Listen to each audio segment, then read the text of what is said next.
करमपुर वासी हिंदू बिरादरी के नौजवान अविनाश कुमार वलेचा जेटिन वेब न्यूज़ से ॻाल्हाईंदे चयो त 2 ॾींहं पहिरियां भोजपुर के धोली चौक वारे मोहल्ले में मुबैना अगवा थियल हिंदू नारी मुस्कान बालाणी वाक़े खां पोइ शहर की मोज़िज़ शख्सियत मुखी डॉक्टर सुरेश लाल तलरेजा पारां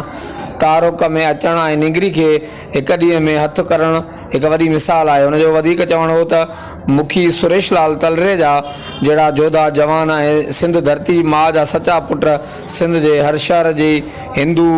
बिरादरी की पंचायत जा अगवान हुजन त जीअं असां हिंदुनि सां का भी नाइंसाफ़ी न थी सके। हर वक्त आगाह लाइ ॾिसंदा रहो जेडीन वेब न्यूज़ करमपुर।